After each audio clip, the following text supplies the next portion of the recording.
Good evening, everyone. Welcome to Rutherford County Schools regular meeting. First order of business tonight is the Pledge of Allegiance, and we're indeed honored tonight to be.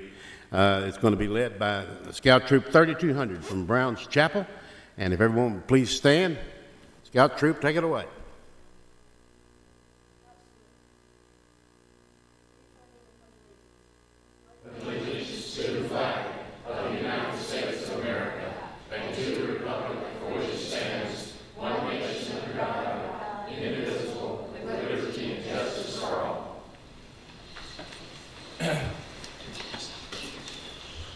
Well done. Thank you. Honored to have you all in our audience tonight. We didn't move anything from the agenda, so I need a motion to approve. Mr. Young, thank you. A second? Second. Mr. Blair, thank you. If there are no comments, all in favor, please say aye. Aye. Also, on the consent agenda, we didn't move anything from there. We're in good shape there. I need a motion to approve. I'll move. Thank you, Mr. Estes. A second? Second. Ms. Moore, thank you. No comments? All in favor, please say aye. Aye. Okay, if you move over to page 6, past your consent agenda items, we're also honored tonight to have Senator Ketron with us. And where are you, Senator Ketron? Okay. He's hiding behind the podium from me, but not from you. Senator Ketron has a presentation to make. Senator, welcome.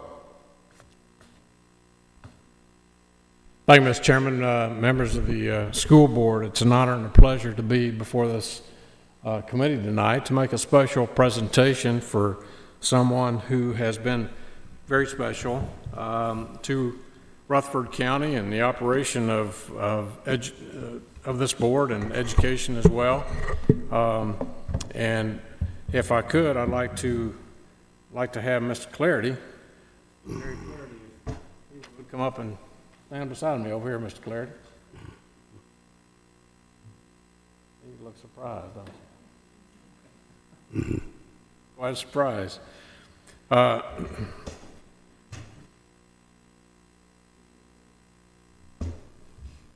going to read this proclamation because I think it's noteworthy. Sometimes I go through and get to the end, the most important part, but I think this proclamation is important all the way through.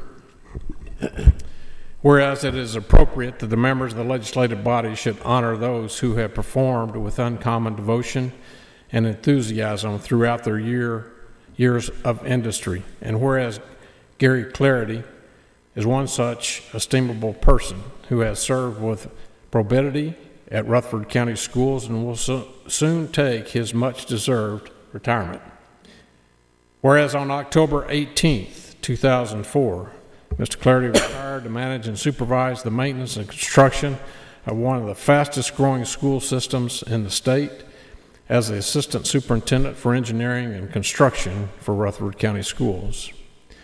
Whereas during Mr. Clarity's tenure, Rutherford County Schools has become the 4th largest school system in the state, and he has managed and supervised the construction of multiple new schools and additions, which have benefited thousands of students. These new schools include John Coleman Elementary School, Rocky Fork Middle School, as well as new additions at Blackman Middle, Oakland Middle, David Urey Elementary, Roy Waldron Elementary, Smyrna Middle, and Rockville High School. And whereas an innovative leader, Gary Clarity has employed a number of measures to reduce the construction cost of new schools, including removing angles between wings and using 90-degree corners, reducing the volumes of building envelope to reduce heating and cooling cost, using common wing sizes to allow the use of standardized sizes for framing materials, using metal roofs, adding geothermal heating and cooling, adding LED lighting, and adding sensor switches. Whereas an advocate for energy efficient schools throughout the state, Mr. Clarity was appointed to the Board of Energy Efficient Schools Initiative, the EESI Council, by Lieutenant Governor Ron Ramsey. I remember when he did that. We were very proud. And he has dedicated many hours of improving schools through EESI grants and loans to upgrade lighting and water fixtures to provide high efficiencies throughout the schools. Whereas Gary Clarity has also promoted energy efficient measures throughout Rutherford County schools by installing thermal pane windows, changing out heating and cooling systems to those that are more energy efficient, re-roofing buildings with white membrane roofing for energy efficiency, and decreasing the total volume of schools, which cuts down on energy costs associated with heating and cooling those facilities. Whereas Mr. Clarity has continued to ensure that Rutherford County Schools operates in a cost-effective manner at the district as the district develops its first two-story schools. And whereas Gary Clarity has devoted countless hours of energy and work towards the improvement of Rutherford County Schools, and he should be recognized on this special occasion.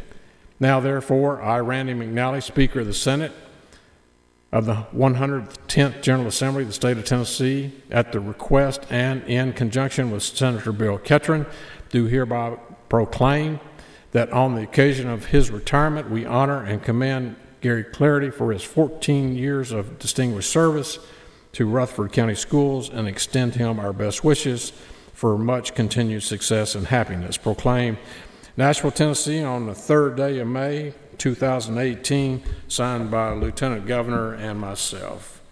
And we have a framed proclamation for you to hang on your wall. And you can hang it next to the TV and look at it. Congratulations, sir. Yes, sir. You're quite welcome. And another copy for your wife.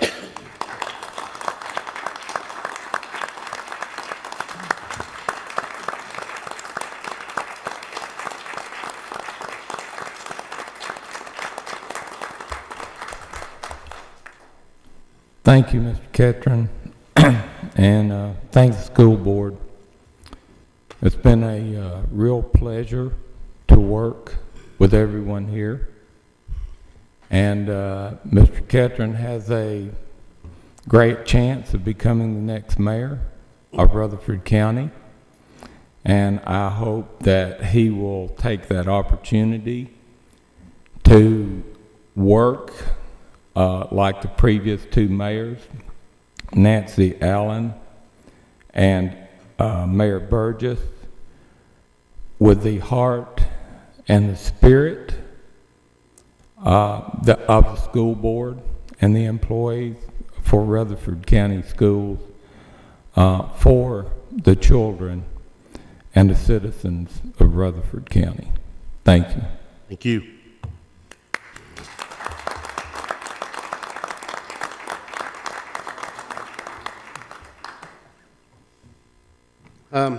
Next on your agenda, visitors. Any visitors tonight? No visitors. Mr. Director, number 7. Number 7 are some job descriptions for new positions, and the first one was the athletic trainer coordinator and the certified athletic trainer. Recommend approval of the motion to approve 2 new positions for athletic trainer coordinator and certified athletic trainer. So moved. Hodge, I believe. Is there a second? Second. Young, thank you. Comments from anyone? Questions?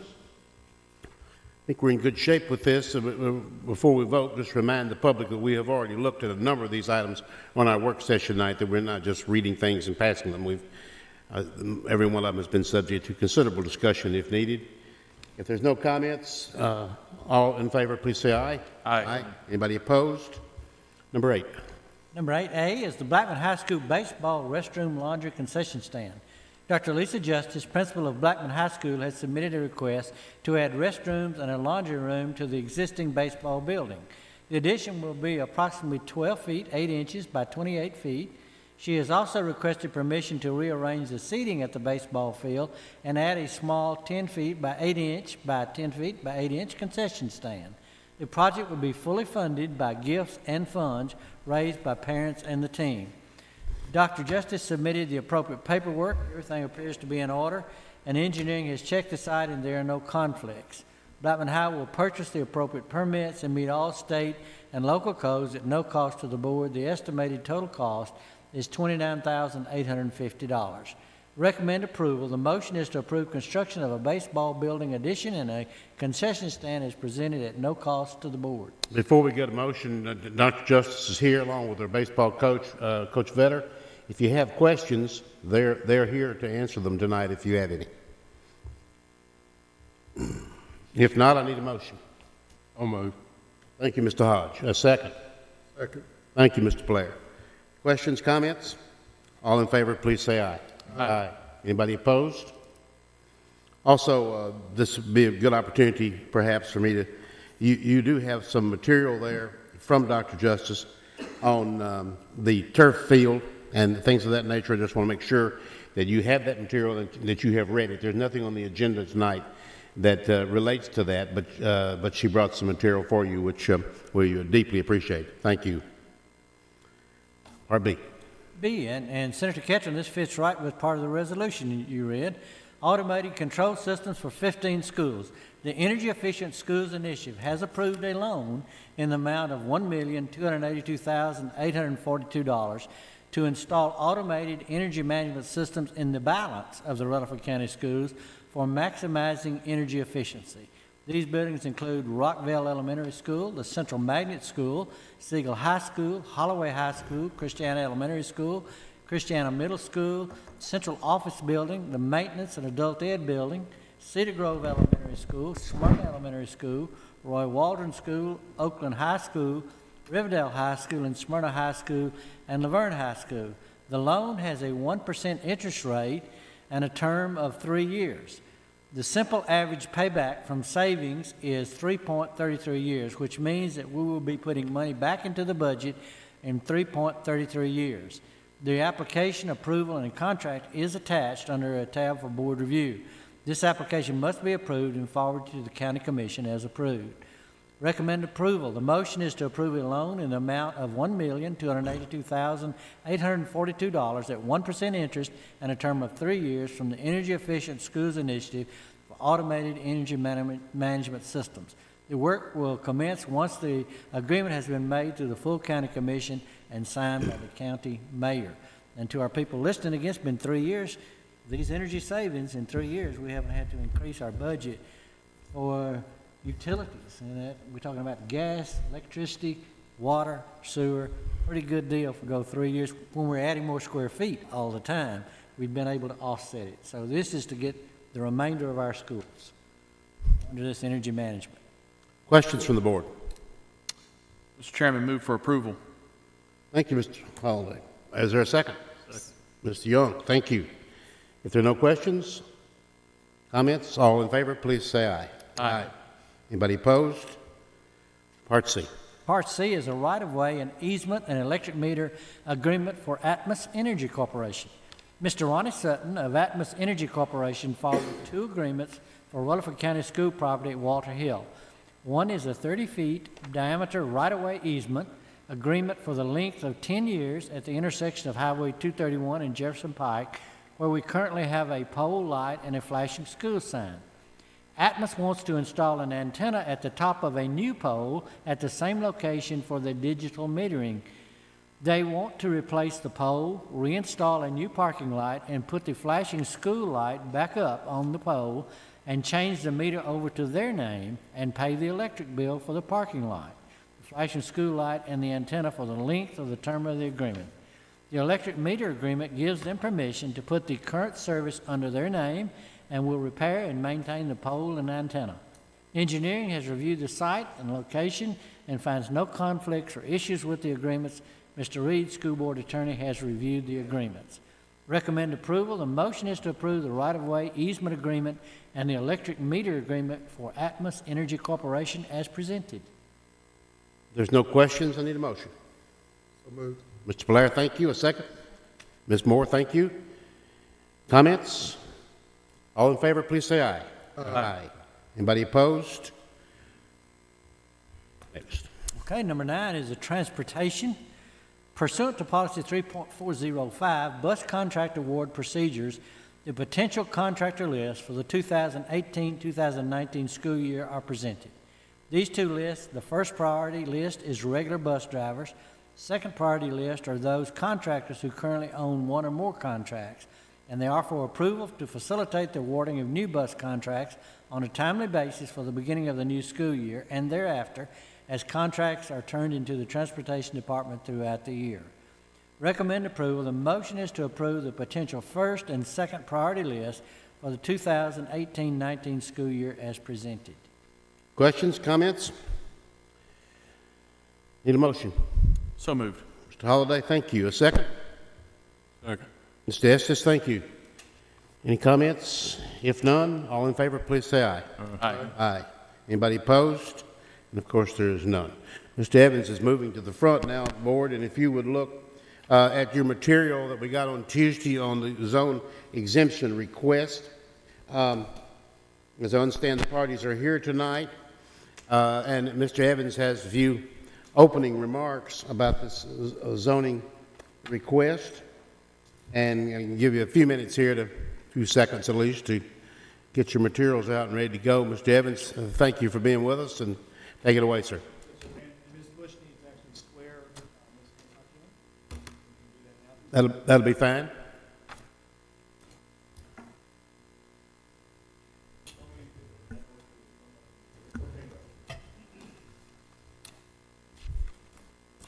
Yes, if you'll just raise your right hand and repeat after me. I state your name. Hereby declare that the following statements are true to the best of my knowledge and belief. I understand that it is made for use as evidence in a government proceeding. I understand that it's made for evidence in a government proceeding And may be subject to penalty for perjury. and may be subject to penalty for perjury.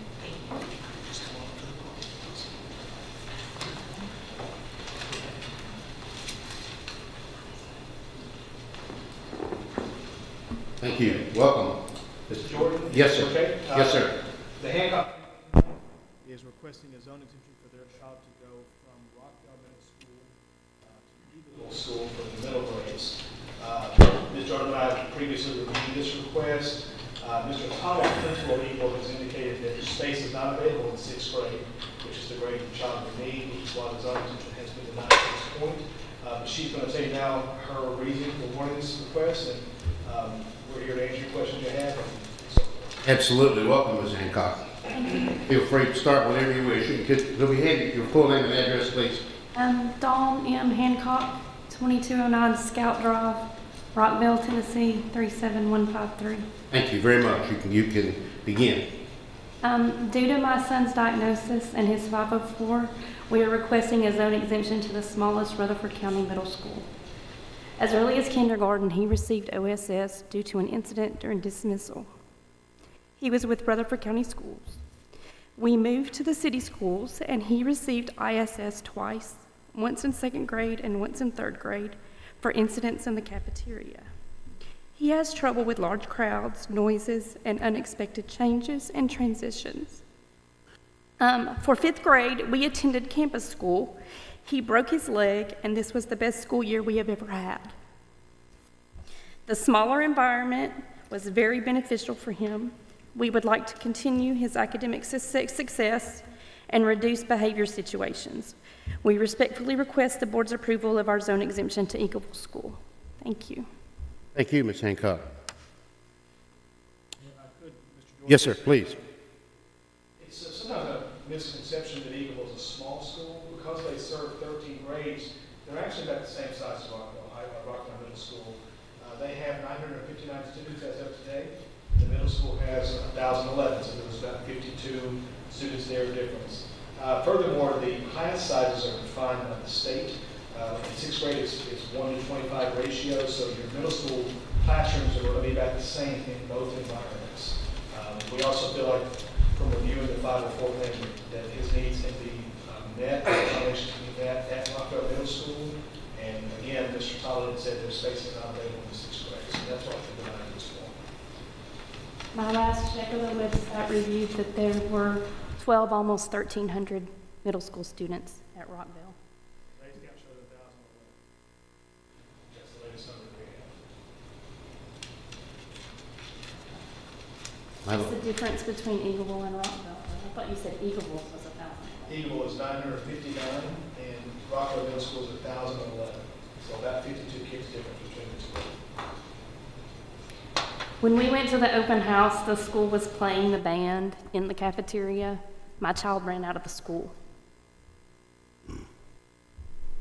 I don't think accommodations can be made to make an environment smaller.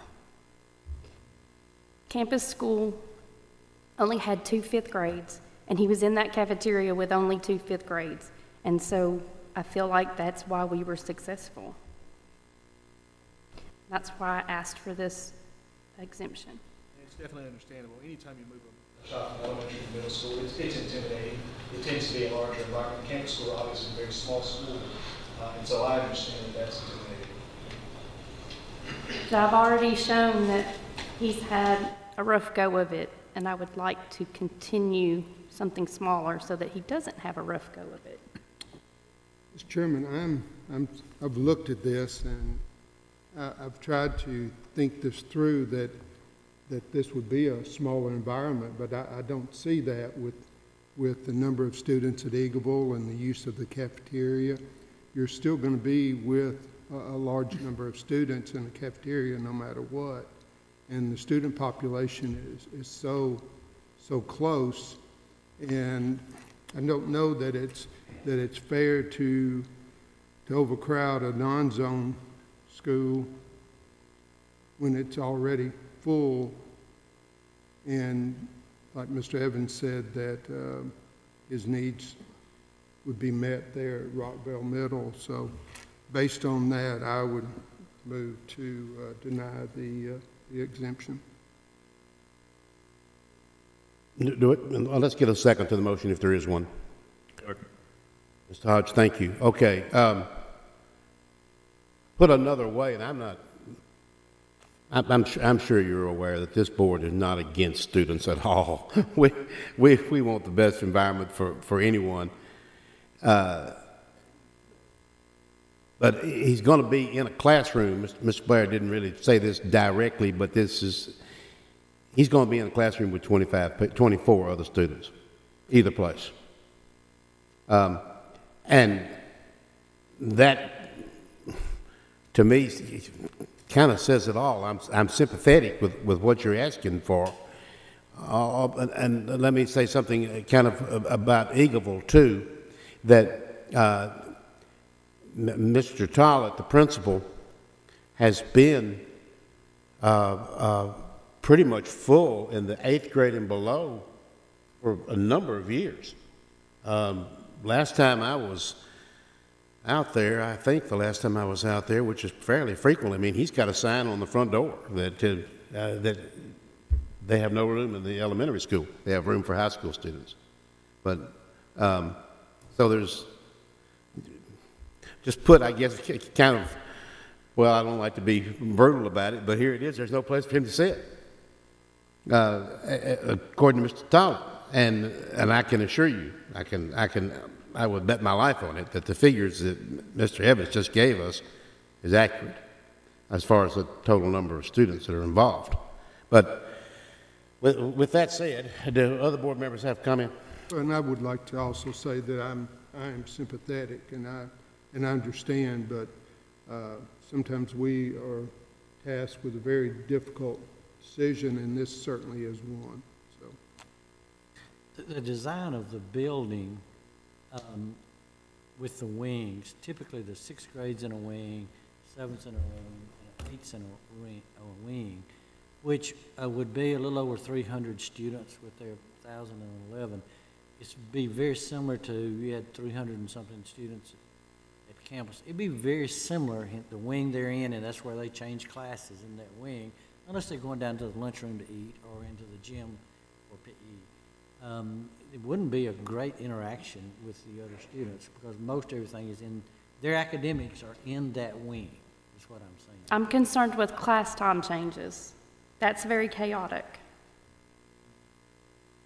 And I don't see accommodations that can be made. And any time that I brought up accommodations in the elementary schools in 2 different school systems about cafeteria, I was told he can eat alone. Well, that's punishment.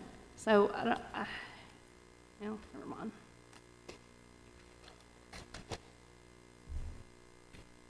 Board?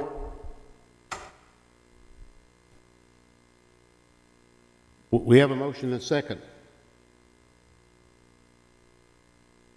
Mr. Evans, the application shows schools that are not permitted to accept zone exemptions at this time because they are at or near capacity. I don't see Eagleville listed there. Can you offer an explanation? Those schools are the ones that completely overloaded. So, for example, let's say at the Indian School, pretty much every grade is full. Eagleville has some space because of its unique nature, it's K through 12, like Mr. Blair, I think, was saying, or Mr. Jordan. High school grades have some room. In the lower grades, kindergarten, first, second, third, he has some space, so we don't put them on the list because we then rely on the principals to let us know which grades can take them, which ones can't, when they're giving us a recommendation. There are other schools that are in the same boat. As a whole, they're not overcrowded, but certain grade levels definitely are.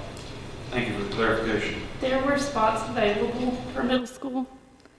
I applied February 9th and was placed on the waiting list. I have a friend who was accepted for 6th grade. Her son is going to Webb now, and I don't know if she's notified Eagleville to let them know that she's not coming. So I would venture to guess I should be first on the waiting list. And if Mr. Todd changes that recommendation, of course, we can reconsider that. He's the one that will let us know whenever there's a waiting situation. But typically what he does is there's very few spaces open for middle school. He'll take a few, usually it's less than 3 or 4, and any other ones go on a waiting list. So, question if I may. Yes, Mr. Evans. Mr. Evans, so were there zoning exemptions that were accepted for Eagleville going into middle school this year? So, Like I said, he'll take a few if he knows he has a couple of spots open, but after that, he puts them on a waiting list, and he'll just notify me that I don't think I have room for these others, and he goes ahead and denies them and sends them out. But he will notify people if an opening comes. We do the same at Central Magnet, Thurman Francis. In those cases, they maintain a waiting list. I don't know where the name is on the waiting list, and he could tell you, but they do maintain that. Sometimes they can't tell. He has to take everybody in his actual zone. If somebody moves in this zone, yeah. they'll build a house. But right after school starts, typically in 2 weeks or so, they will then look at that list, and if he's got slots, they'll call people on the list, starting with the Thurman Francis is a great example of that. For instance, Mr. McKim, kindergarten never knows the exact name of the because you don't have it in a previous grade. And so he'll start a waiting list, and as he sees his registration numbers coming in, kindergarten waiting list, he'll start calling those parents who were first to turn in and letting them know I've got a spot for you, and then he'll notify them. Mr. Tyler does it the same way. He's not notified that he has a space available. so if there is room for exceptions, for zoning exemptions, I understand we have to take those that live in the zone first, obviously. But if there is room for zoning exemptions, is it done at Eagleville strictly on a first-come, first-served basis then when the applications are submitted? Yes, and we process all applications in the board. We receive them. We start taking them in here February 1st. Okay. And just for, I guess, for my clarity too then, the fact that this young man has a 504, I mean, was that part of the stipulation of the criteria of his special requirements or program as far as school size or class size or anything? So with the 504 plan, that can be accommodated in any school. It's just a set of accommodations that we have to make for students that we agree to do. It is something they indicate on the application when they apply. If they have a 504 plan or special ed or something like that, and it is a factor on the form. But we typically look at is there space available as the first factor we look at. Let me ask a question, just to make sure that I'm right here, Mr. Evans. Let's just forget this right here for right now, and just this general question. If Mr. Tollett has a spot for a 5th grader, and a transfer is asked for and we grant it, he fills that spot, and then a week later, a youngster moves into Eagleville that's in that same grade, okay, and now he has no spots, but he's got to take that student. So what happens next? Well, I mean, he typically will not give one of those zoning exemptions if he anticipates there are going to be others coming in. Okay. So Eagleville, because of its grade structures, is somewhat unique that he can predict somewhat better than others because he knows how many 5th graders are going into 6th grade and so on. And so he will reserve a few spots for growth. And then if he feels those aren't being filled, then he can start grading some zoning exemptions. There are very few of those. I think it's less than 5, and that may be a little high each year. But yes, he has growth. He has taken the course.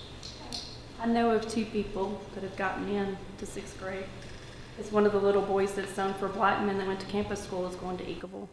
And Alex, was hoping to go to school with him. Okay, we really didn't get to my question there. Okay, and I'm sorry. Well, I didn't state it very well. Hey, yes? We have to take each student that's in our zone. Absolutely. It comes there, even if we are full, but just like James said, what we do as principals, we'll save 1 seat or 2 seats for those that we know that will be transferring in before that Labor Day time. Typically. Now, if we have them transferring in, we, unaware of that, and they'll be full. But if they're in our zone, we must take them. Oh, okay, I understand that. So now we have granted a transfer, which was fine, and we're full. I'm just saying that there was no spot left open or they weren't available or whatever. And then a student comes in that has moved in.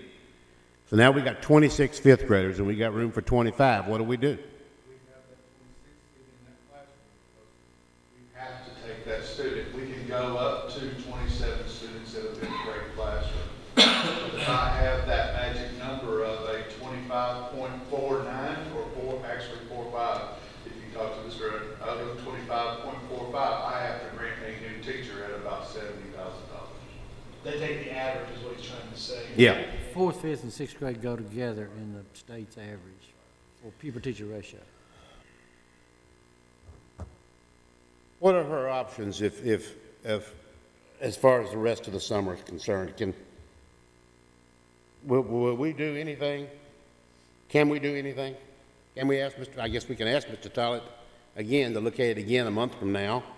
I'm not trying to cause trouble here. I'm just trying to help everybody out if we can do it. Yes, and like I said, if Mr. Tollett indicates to us once he has a better grasp on all his numbers, the space available, he can change his recommendation to what he granted at that point.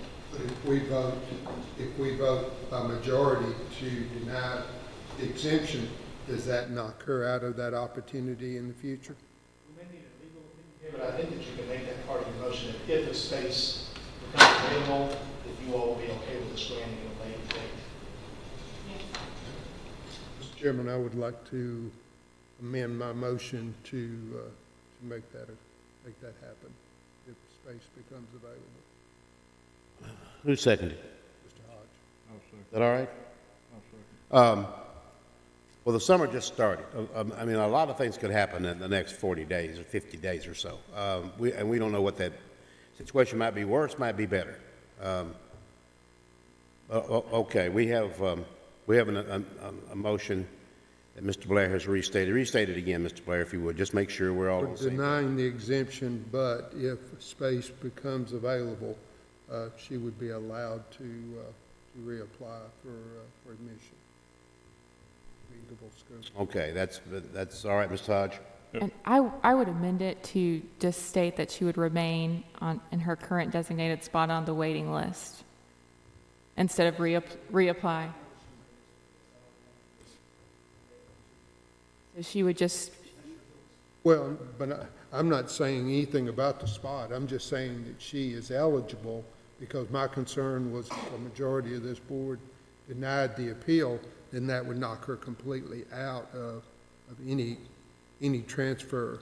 Am I incorrect with that? I believe she's currently on the waiting list, but I haven't seen the waiting list. My understanding from Mr. Talbert, he brought me in his office. So she would remain. remain. Card. So. Yes, she would remain in her current spot on the waiting list. So the board, by denying her application tonight, if that's the decision of the board, would not knock her off of that waiting list. It would not? Yes, with that motion, if you state. You just want to keep her eligible anyhow. Yes. I mean, if she's next in line, she'll get it. If she's two down the line, she won't get it. Well, part of the issue with trying to get the sheet signed and taken to Mr. Talbert was the Rockville principal was out of town. He was with the cheerleaders in Florida. So that delayed me getting everything done. Well, the other alternative is for you to take back your appeal, since you're on the waiting list. I don't know, are we too late in the process for that to occur?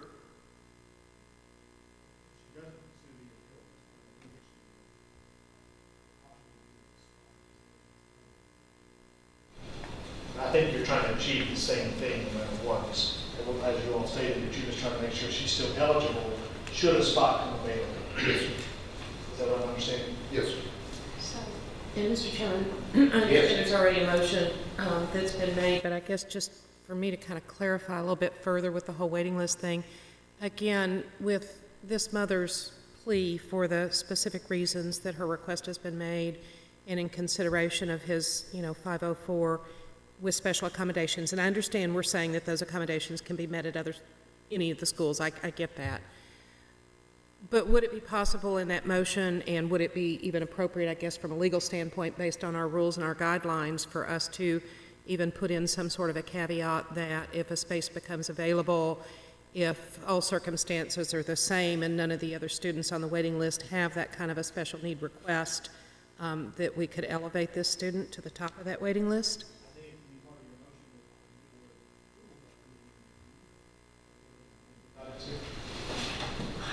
The board can do that, yes. If you choose to do that, you can do that.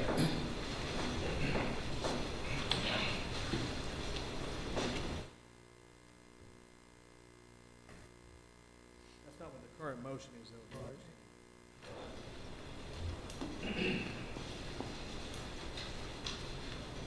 Maybe this is for discussion of the entire board, but my opinion would be to state it as special consideration. Does the 504 have any impact on the consideration of a zone exemption? Not necessarily, no, sir. It's just something they have. Is it not possible that it could, though, depending on the accommodation that's being requested? If the accommodation is not available, if there's also, let me give you an example for special Okay, ed. please. Let's say you're at school and your child requires a CDC classroom, but they don't offer that at your zone school. We typically do a zone in that place. We can do it through the IEP and move them to another school. There are certain schools that don't offer CDC because there's not enough students who need that program. That's just a special ed example. If there were a 504 need that could not be met at the zone school for some reason, then we can definitely consider moving that child to another school to accommodate that need. That's not the case in this situation. Having considered and listening to some of the conversation, I'm inclined to stay with my motion in the change that we have made, that Mr. Hodge has approved, because I know that Bill Tollett loves children. He will do everything he can to assist this child, if it's possible, to assist this child. So I'm going to stay with the motion that we have on as is, and then allow the system to work. My main concern is not to knock her out of the opportunity for the seat if one comes available. I would say this to you also, because he's going to be in high school, I mean, sooner or later. What you're going is from campus. It's not really that much larger school, but a little bit larger. And then we're going to open Rockville High School. He hasn't always been at campus. He was only at campus for 5th grade. We've been at 2 schools in both school systems here, the county and the city. And accommodations haven't worked, as I showed in my statements. Would it be your intent, Ms. Hancock, to complete education 6 through 12 at Eagleville? Yes, if that's what Alex wanted, but with the high school being built there, I don't know that for sure.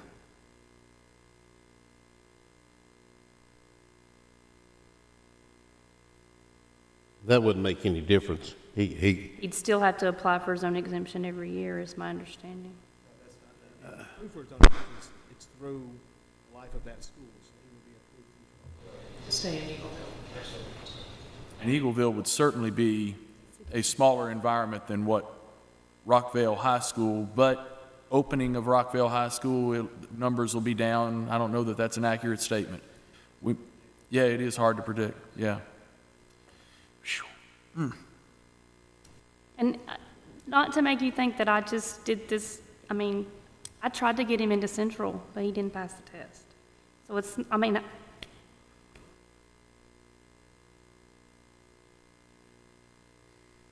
Okay, what are going to be her options if this passes? My understanding is the board approved the motion. My understanding of the motion is to deny, to maintain her eligibility should a space. Yes, sir. That's correct. Mr. Todd, I will communicate with him after tonight's meeting and just let him know the board's intent. And if the space does open up as we get a little closer to the first day of school and his numbers become a little more certain, he can let me know whether or not there's a space available and she's the next one on the list. We can then approve. There may be others ahead of her. Right. I'll tell that. I'm going to have to echo what Mr. Blair said, that the deciding factor for me is going to be my confidence in Mr. Tollett and his commitment to student health. The conflict of board members is certainly apparent, and I know Mr. Tollett will observe this deliberation, and our maintaining future consideration is part of this motion. I'm good. I'd also like to say that Mr. Barlow and his administrative team, one of the best we have. He's a great principal. I have no doubt that he will do all he can to take care of this child. Barlow will be in a great environment should that be when the child is up. Okay, we have a motion and a second. can I say one more thing? Yes, please. That totally was not my experience at Rockville Elementary, and that's why we left. This is a different school. I'm sorry that you did have a bad experience there. I'm not sure what the details are. Mr. Barlow is a very good principal. Mr. Barlow now is at Rockville Middle. I know, my son went to Rockville Elementary. That's got nothing to do with Rockville Middle. I'm just pointing that I know nothing about your experiences there, but I thought the child had gone to just city school and campus. No? No, we went to Rockville Elementary for kindergarten and first grade. Okay, all right, my fault. My son was given OSS in kindergarten. Okay, all right. Board? And I can't tell you how many M-Team meetings that I've gone to and spent lots and lots of time. I spent 2 hours to get a break card. It's just, my experience has been, yeah. And the city schools weren't any better, so. Board, are there any further comments? You heard Mr. Blair's motion and Mr. Hodge seconded. All in favor, please say aye. Aye. Anybody opposed? Ms. Hancock, thank you. I know that you did not get what you wanted here necessarily, but let's see what the summer holds. Thank you. Thank you. Thank you, Mr. Evans. This is the revised motion that Mr. Reed made. 11. 11 is proposed site acquisition for 3 separate school complexes. What we had on the agenda was the individual, but we had a revision Monday evening, and Mr. Reed has sent that to Ms. Moore. The motion is to request the county commission to appropriate $10.3 million for the purchase of multiple school sites, which will be available to the board, subject to the board obtaining acceptable prices, terms, and inspection reports. So that is the motion that we're looking at this evening. Okay, and that what you see on the screen, Mr. Evans, is not correct, right? Right. That's the That was old. the old one that we published. Right. We changed it actually Monday evening, Mr. Reed's motion. And that's what's going, we took Mr. Reed's motion Tuesday night to Health and Ed, and they unanimously approved it. And we voted on that Monday night. We did.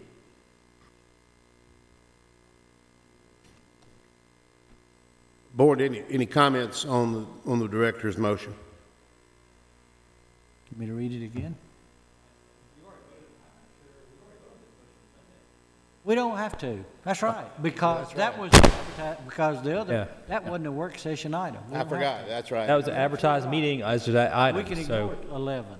For information. It's for information. For information. Yes. Old correct. information. Yeah.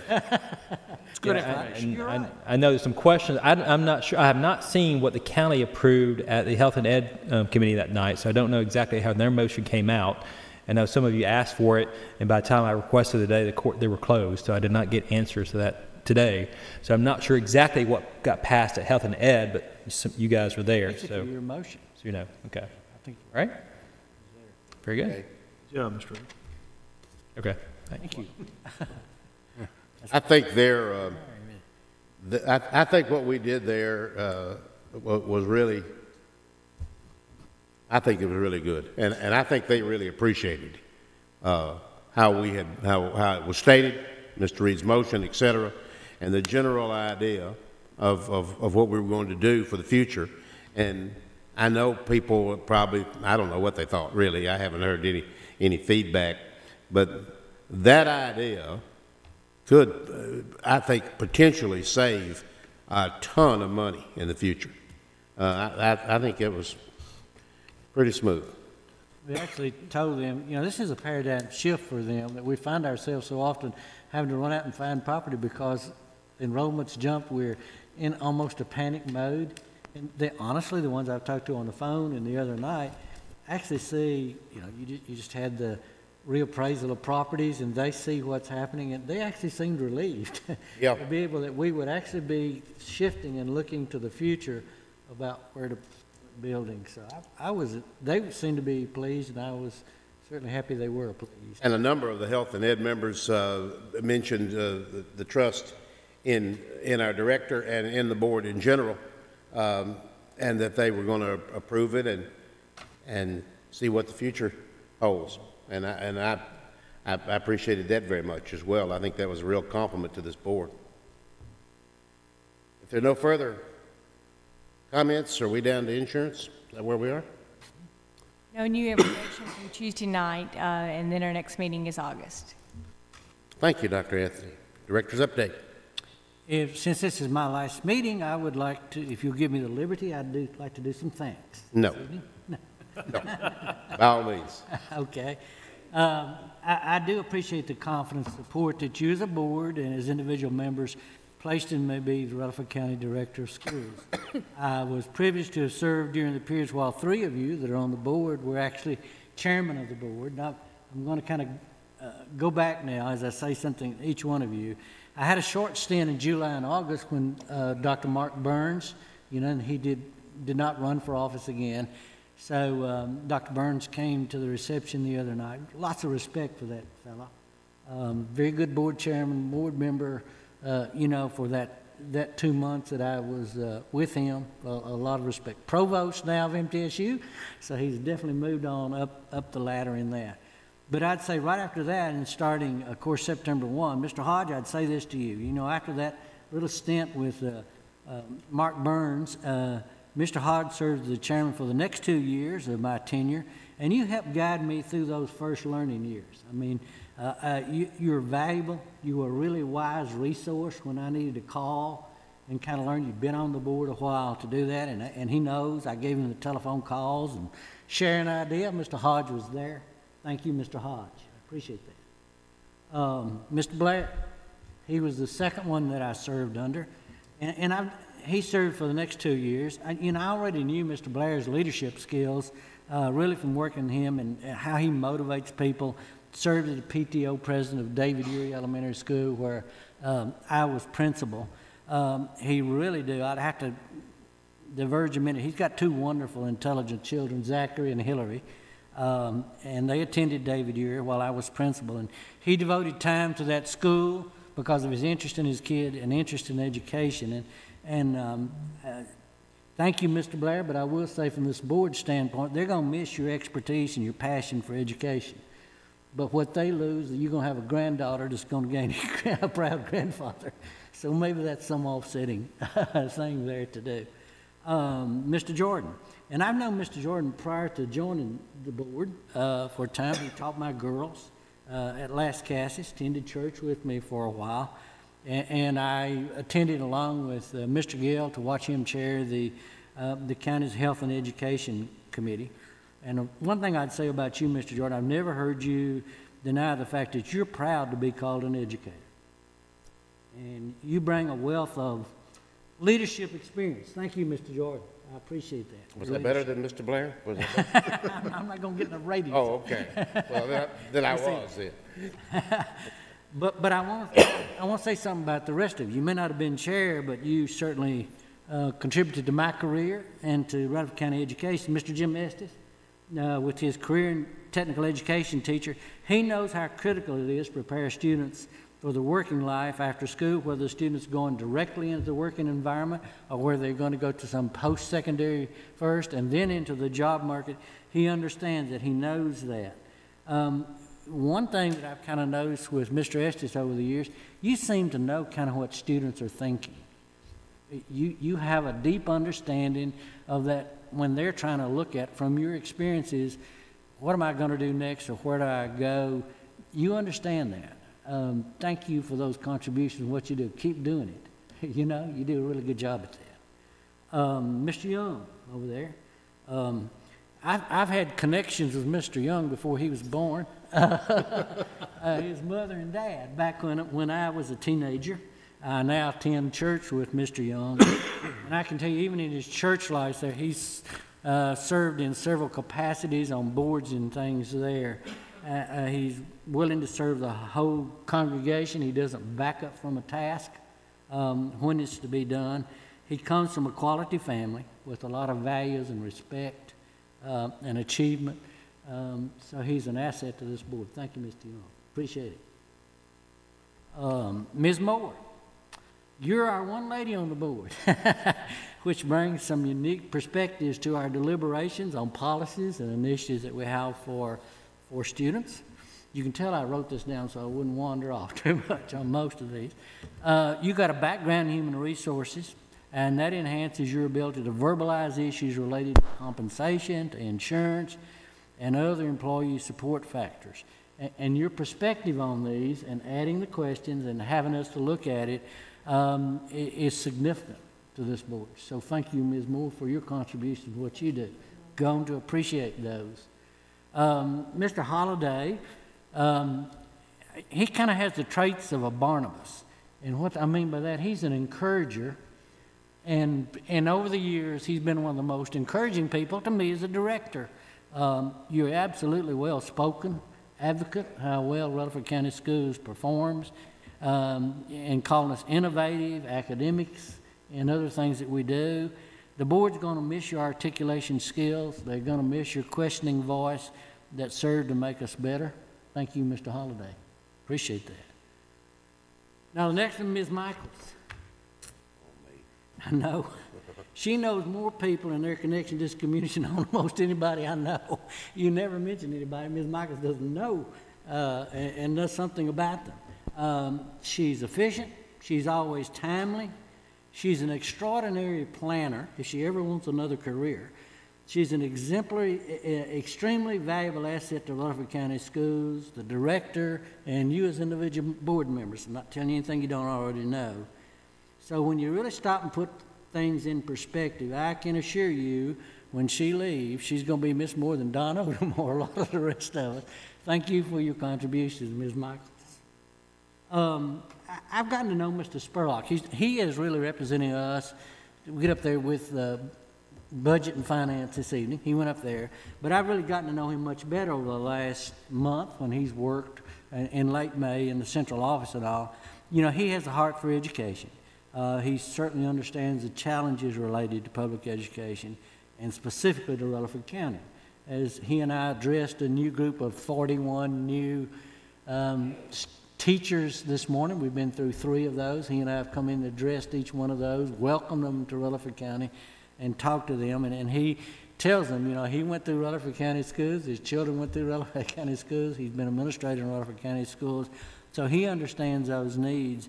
And I think the board's made a good selection in Mr. Spurlock. So I think we're in good shape. So, and I would say then to the public that's listening to this broadcast, that each member of this current board brings unique skills, experiences, attributes to their position.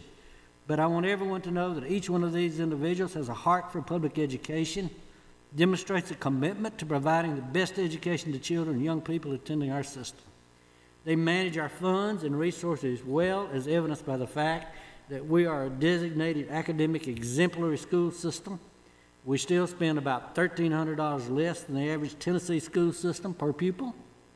Our board advocates for our employees, as demonstrated by the efforts to dedicate compensation from both state and local levels to all of our staff, whether they're certified, classified, or even contracted with our bus people. People make a positive difference in our school system, and these board members understand that. So, lastly, just some thoughts looking forward. One, keep a focus on what is best for the student. That's why we're here. Pay special attention to your director's assessment perspective. I'm saying, please listen to what Mr. Spurlock says. They bring something that you may not know or realize simply from conversations and what they do. So pay attention to what that, and you still have to make the decision, but pay attention to that. I also want you to remember that the district's most important assets is people. As far as what we have, nothing more important. Finally, I don't care whether you're the director of schools, you're a board member, or other employee, one of my favorite Bible verses is Micah 6:8. It's one of those things when you ask yourself, have I done what I need to do? We're ultimately judged by the master teacher. Here's the verse. He has shown you, O man, what is good. And what does the Lord require of you? It's a good question. Then he answers it. But to do justly. That means as a board, as a director, whatever, we've got to be fair with people. We've got to do what's right. And the second one is to love mercy. That means we've got to be forgiving and sometimes give second chances when that's what needs to be there. And to walk humbly with your God. Thank you.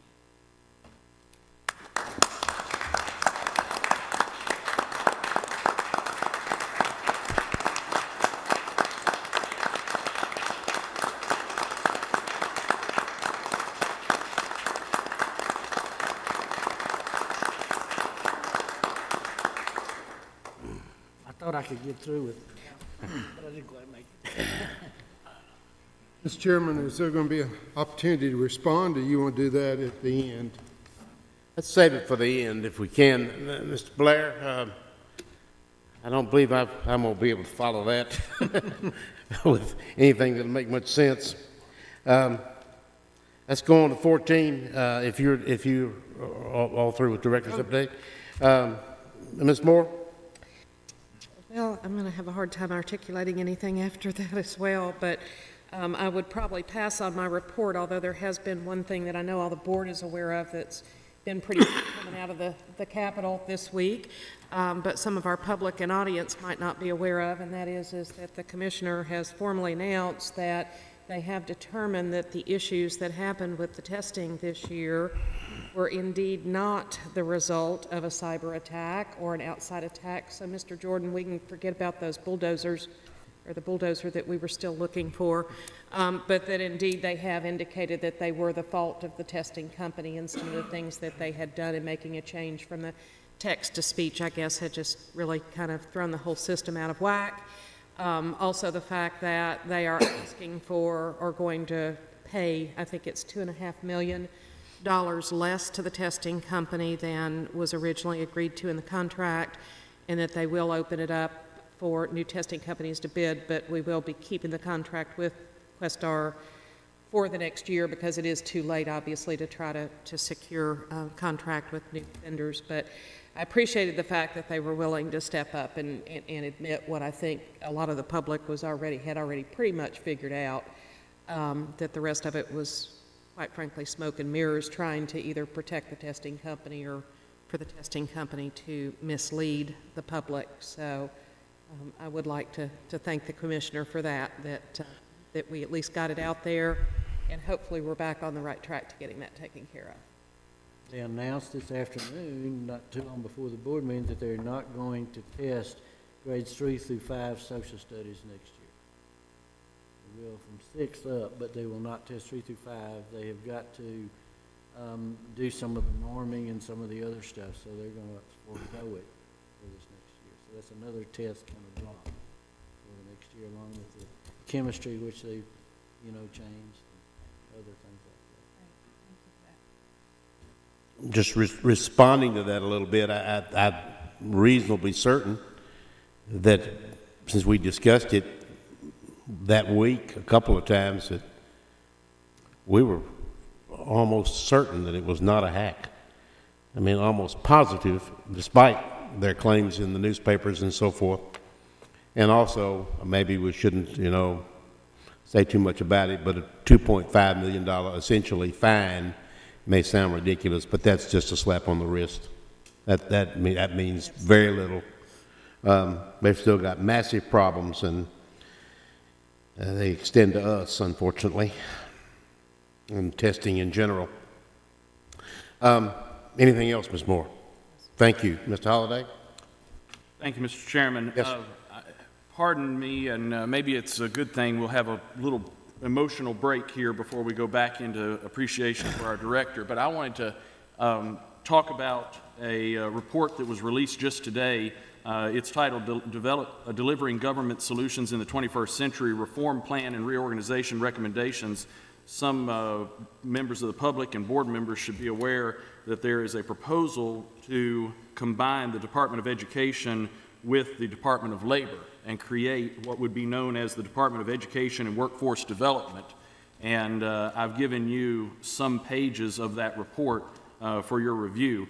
Keep in mind that the Federal Department of Education employs 3,700 people, and in the past 14 months, the Department of Education has eliminated over 550 positions. 100 of those were cut from the Office of Student Aid, 70 of those were cut from the Office of Civil Rights. And so the concept of whether or not there will be revisions at the Federal Department of Education, I think the evidence is clear there that there is an intent to reduce the size of that governmental entity.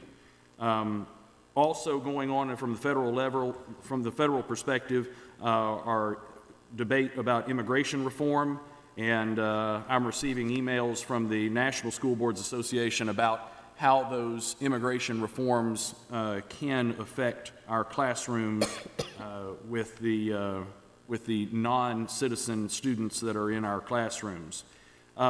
But the real thing that I wanted to focus on here is this merger of the Department of Education and the Department of Labor. What it shows, and as I go to page 2 here, you'll see the mandate for reform, the organization reform principles, an overview of organizational alignment priorities, looking ahead, government-wide reorganization proposals. The very first one that they look at is the Department of Education and Workforce. The very first proposal they're looking at is the combining of the Department of Education and the Department of Labor. Fortunately, that means that I only had to print the first 27 pages of this 128-page report, which is available online to any of our citizens who want to look at it. If we go then to page 3, I'll read this for you just as quickly as I can, but it's just so meaningful, and I wanted to raise it to the board's attention. When America's founders wrote the Constitution, they laid out a clear vision for the United States government to establish justice, ensure domestic tranquility, provide for the common defense, promote the general welfare, and secure the blessings of liberty. Moreover, they established executive branch organizations and structures to deliver on the federal mission in ways appropriate to America's needs at the time. Over successive generations, our federal government has evolved by expanding in scope and complexity to try and meet America's needs. However, the organizational structures that underpin the executive branch have not always kept pace. That's very, very important to note. If we look at page 5 in the history of reform and reorganization efforts, each reform has resulted in creation, and this one is unique that it is based on elimination rather than creating new federal departments. It's the elimination. On page 6, it points out that though this started in March of 2017, we're not expecting any kind of implementation of this on a best-case scenario. And how often do we see best-case scenario from government? But on a best-case scenario, summer of 2018, before we would see anything like that. I'm moving forward, again, just highlighting things that are in this report. I move to page 10 here, where they speak specifically of leveraging technology and data. This concept is important to Rutherford County Schools as we consider 2-to-1 technology or 1-to-1 technology for our students and the value of testing data to our classrooms. This is an example of Rutherford County Schools being right in step with the revision that this is talking about. On page 13, it speaks to avoiding a one-size-fits-all approach. We know this in Rutherford County because the answers that are appropriate at Oakland High School are not necessarily appropriate at Stewart's Creek High School. The answers that are appropriate at John Coleman Elementary are not necessarily those that are appropriate at the Eagleville Elementary. Again, I move then to page 15, where it speaks to merge the Department of Education and Labor into a single cabinet agency, the Department of Education and Workforce, charged with meeting the needs of American students and workers from education and skill development to workplace protection to retirement security.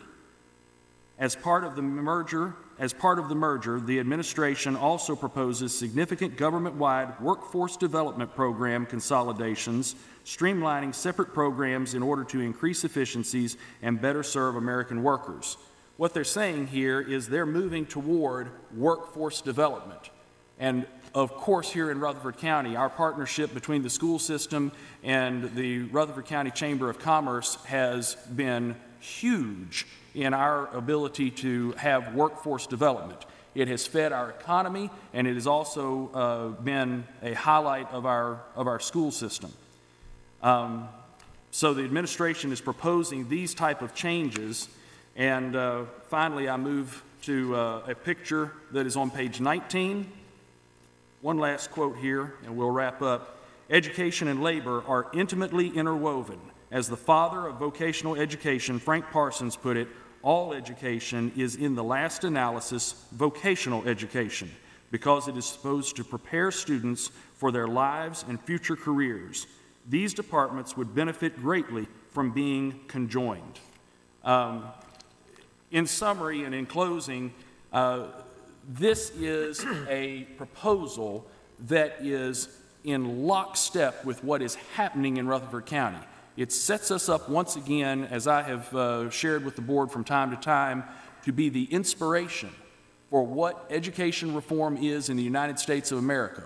Workforce development, classes that are intended in education to prepare our students specifically to avoid student debt, be productive citizens of the community, and inspire investment of businesses into our community because they are confident that our citizens out of our school system are ready to be employed and productive in their companies.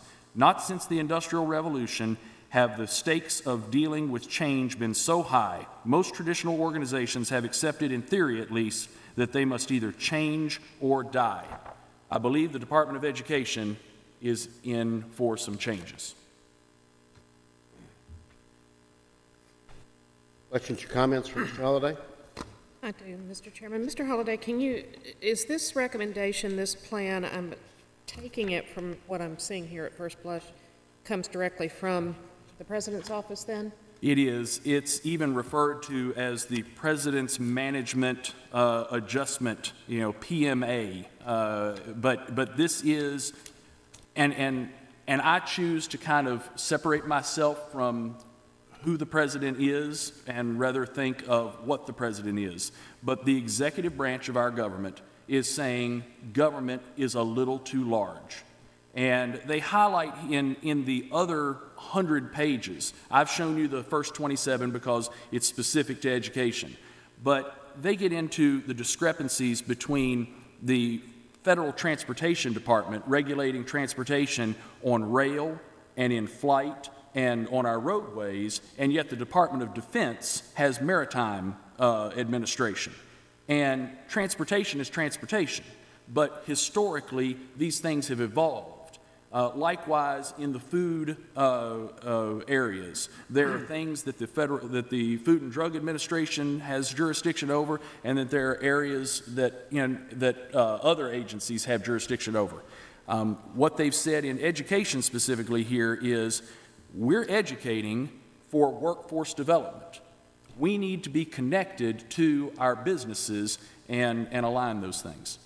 So I guess really my other question would be, is there a timeline on this, and what is the process going to be to make this happen? Is this something that's going to require, obviously, approval from the House and the Senate, and do they have a timeline attached to this as to when it's all going to transpire?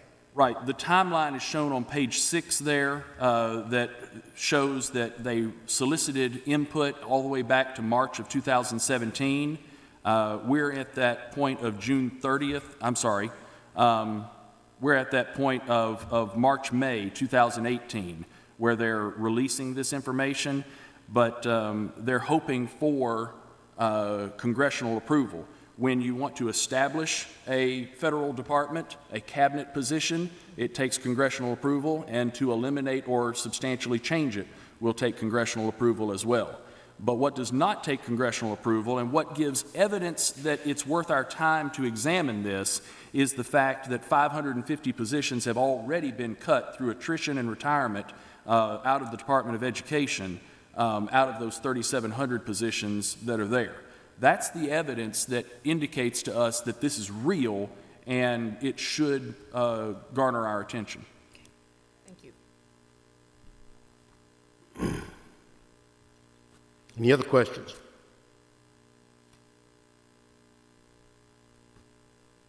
It's a general discussion, a couple of things. First of all, I want to call attention to the fact, and retirements are not necessarily happy times always. I understand all that, but I want to thank Mr. Mike Snell for his constant work. And you've been a super employee, and I'm positive that you deserve a round of applause.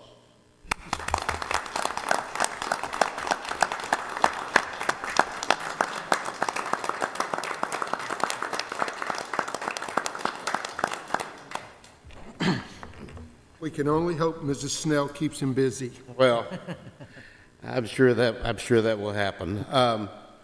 You have a meeting date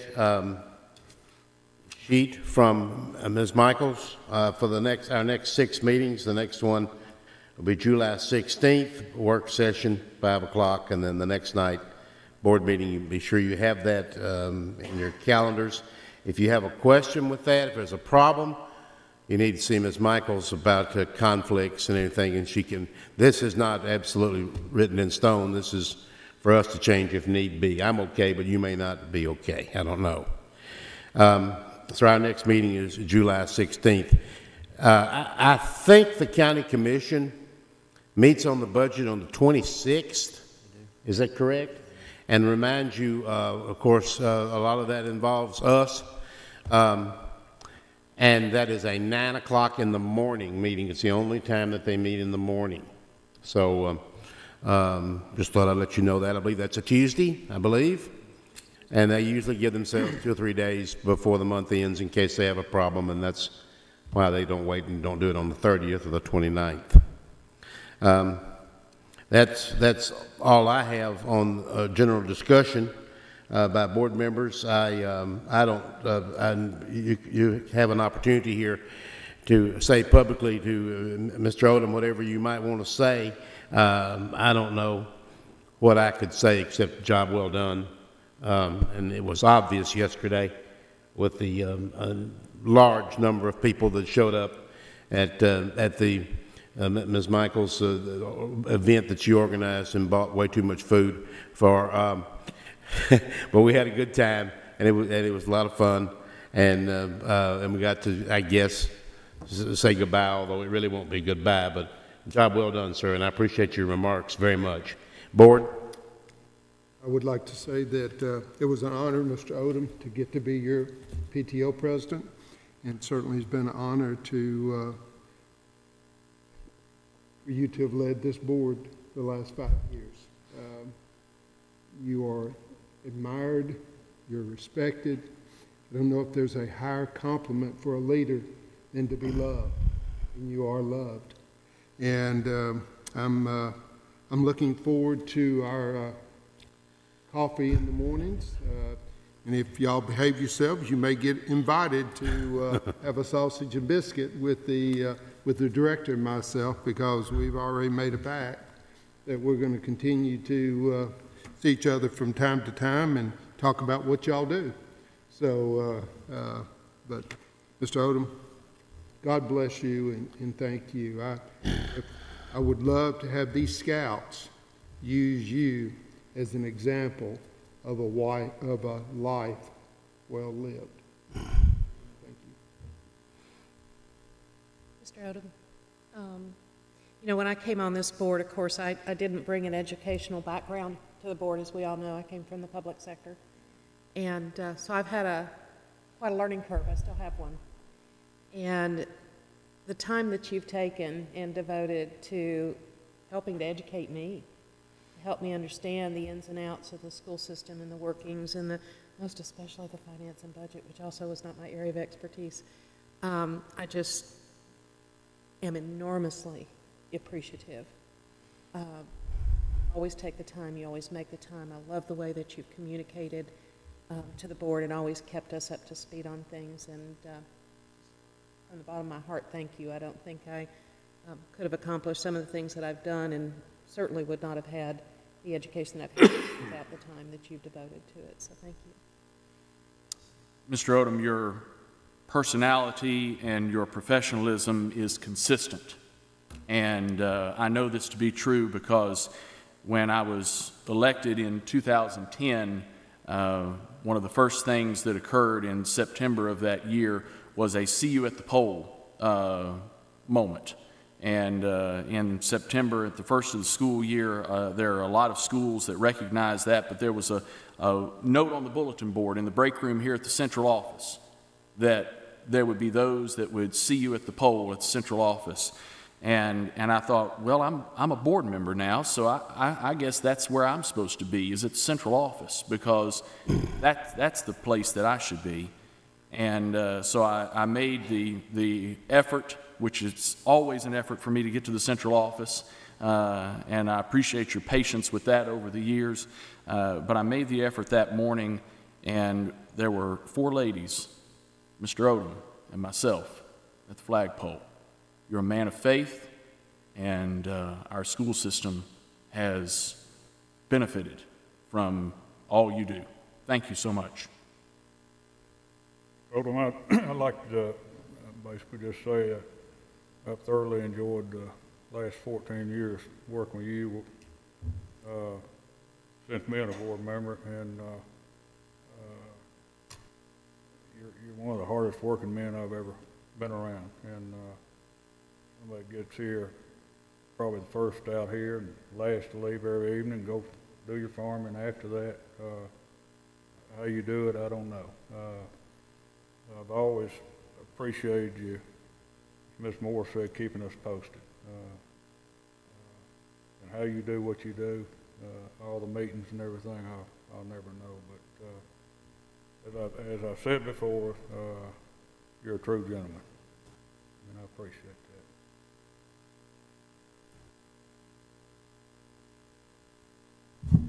Well,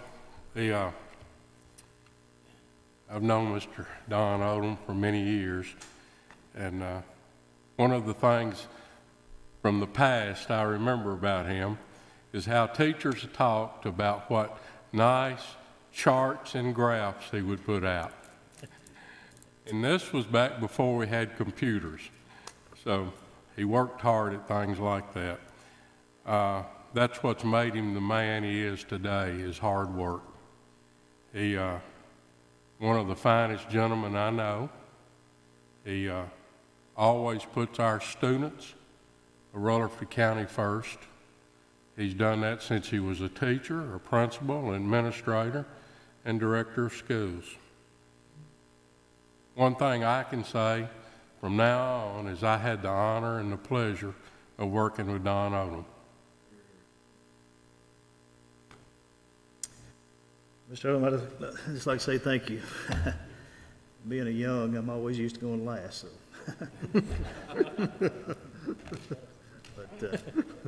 But I do appreciate all you've done for our school system. There's no doubt that you have helped the students of Rutherford County, the parents, and you've molded these teachers and administrators into being what they are, and I appreciate all you've done for us. So go and enjoy your retirement. It's well deserved. I don't know if we can add anything to those remarks. I want to thank the staff for their additional help tonight, as always, and the scouts from Baker Road. Much appreciated your leading our pledge tonight. If there's nothing else, board, I think we're going to be adjourned.